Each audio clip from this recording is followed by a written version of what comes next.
क्योंकि अक्सर मेरे पास कई नौजवान आते हैं कि सर मुझे भारतीय सेना में नौकरी चाहिए। मैं उन्हें यही बोलता हूं कि भारतीय सेना नौकरी का साधन नहीं है।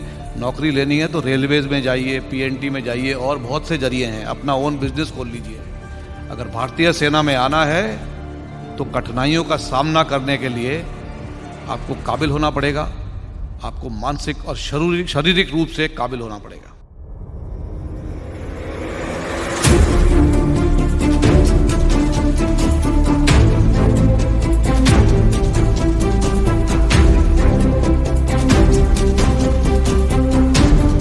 आपकी सेनाएं तैयार हैं। बस आप इतना समझ जाइए कि आपकी सेनाएं जो है सक्षम है और तैयार है। देखिए, जब सेनाएं काम करती हैं तो वो जनता के कहने पे काम नहीं करती हैं।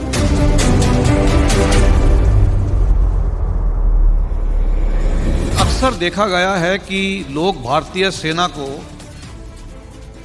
एक एम्प्लॉयमेंट का जरिया मानते हैं, नौकरी हासिल करने का जरिया। मैं आपको एक चेतावनी देना चाहूँगा कि ये गलतफहमी अपने दिमाग से दूर निकाल दें। भारतीय सेना एक नौकरी का जरिया नहीं है। अगर आपने भारतीय सेना में शामिल होना है तो आपको शारीरिक और मानसिक रूप से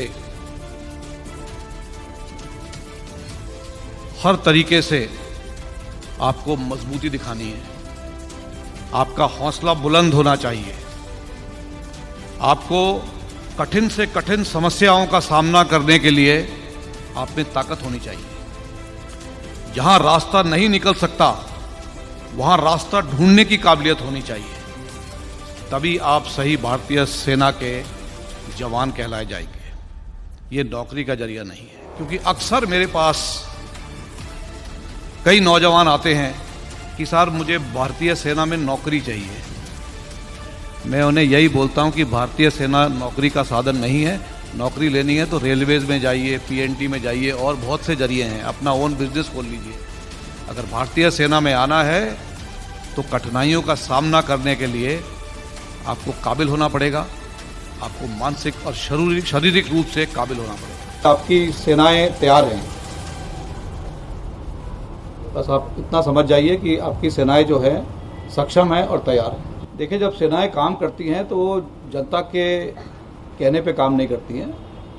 इस पे काफ़ी विचार विमर्श किया जाता है और विचार विमर्श करने के बाद ही ये पॉलिटिकल डिसीजन होता है। और उसके बाद जब कोई पॉलिटिकल डिसीजन लिया जाता है उसके ऊपर सेनाएं अमल करती हैं। तो जो भी कार्रवाई होगी वो जनता के कहने के या उनके सुझाव से नहीं होगी। भारतीय सैनिक जब युद्ध भूमि में प्रवेश करता है तो अपनी जान को अपनी हथेली में रखकर, कफन को सिर पर बांधकर युद्ध में प्रवेश करता है और वहां जाकर बोलता है, या तो मैं सरहद पर तिरंगा लहरा कर आऊंगा, नहीं तो उसी तिरंगे में लपट कर वापस आऊंगा। और अगर मुझे मौत का सामना करना पड़े तो मैं मौत को भी हरा दूंगा और यम को बोलूंगा, फिर कभी बात नहीं।